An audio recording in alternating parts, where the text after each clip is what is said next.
ngo batumije inama maze abantu bitabira ari benshi babura aho bicaza inama bahita bayisubika. Ibi ngibi ntabwo bisanzwe. Hari hateganyijwe inama isanzwe yo kugenzura ibyangombwa by'abanyonzi ndetse n'abamotari, ariko ibyabaye byatunguranye cyane uyu munsi. Mu gitondo cyo kuri uyu wa mbere, ibiro bya guverineri w'intara Bujumbura byuza abantu benshi ku buryo babuze aho bicara, bituma inama isubikwa mbere y'uko itangira. Niki cyatumye ababona ubwitabire budasanzwe? Ese niki cyari kigamijwe muri iyi nama? Reka dukurikirane inkuru irambuye. Guverineri wa Bujumbura asubitse inama y'abanyonzi ndetse n'abamotari kubera ubwitabire buri hejuru. Ibaze nawe. Guverineri w'intara Bujumbura i Burundi Aloys Ndayikengurukiye yasubitse inama yatumiyemo abatwara amapikipiki ndetse n'amagare nyuma y'uko abitabiriye babaye benshi ku buryo yari kubera hatari kubasha kubakira. Iyi nama yariteganyijwe kuba ku wa mbere tariki ya 3 Kanama 2026 ikabera ku biro bya guverineri.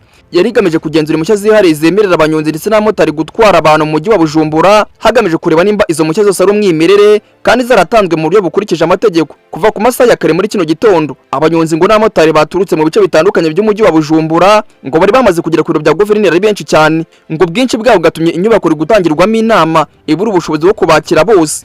Ngo abari bahageze mbere basabwe kwinjira, mu gihe abandi basabwe gutegereza hanze. Gusa nyuma yo kubona yuko umubare witabiriye urenze kure ubushobozi bwaho inama yari kubera, hafashwe icyemezo cyo guhita bayisubika direct. Guverineri Aloys Ndayikengurukiye yavuze yuko intego y'inama yari ugusuzuma ibyangombwa by'abanyonzi ndetse n'abamotari bafite impushya zo gukorera mu mujyi wa Bujumbura, ariko kubera ubwitabire bukabije byatumye batabikora byose umunsi umwe bahita babisubika. Yagize ati, twari twatumiye ba nyiri mapikipiki ndetse n'amagare bahaye impushya zihariye zo gutwara mu mujyi wa Bujumbura kugira ngo baze mu nama y'uyu munsi. Intego yari kugenzura ibyangombwa bahawe. Yakomeje asobanura ko nyuma yo kubona ko dosiye zose zitashobora gusuzumwa icyarimwe, hafashwe umwanzuro wo guhindura gahunda. Yagize ati, ibice 13 bigize umujyi, buri gice kizagira umunsi wacyo wo kugenzura ibi byangombwa. Gahunda izatangazwa ku mbuga nkoranyambaga cyangwa se mu zindi nzira kugira ngo abantu rwose bayimenye. Ubuyobozi bw'intara Bujumbura bwavuze ko rino genzura rigamije kurushaho kunoza imikorere y'abakora umwuga wo gutwara abantu, haba ku magare ndetse no ku mapikipiki, no kurwanya ikoreshwa ry'impushya z'impimbano cyangwa se izatanzwe mu buryo bunyuranyije n'amategeko. Ni mu gihe kandi abatwara amapikipiki n'amagare basabwe gukomeza gukurikiranira hafi gahunda kizatangazwa kugira ngo buri wese azitabire ku munsi wagenwe mu gace atuyemo.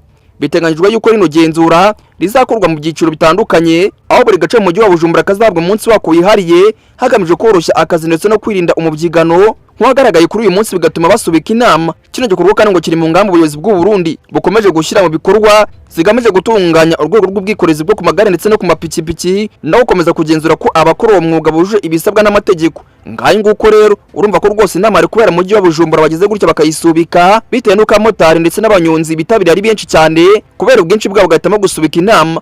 Urumva rwose ko ari ibintu bidasanzwe kugira ngo batumize inama isubikwe, bitewe n'uko abantu bitabiriye ari benshi cyane.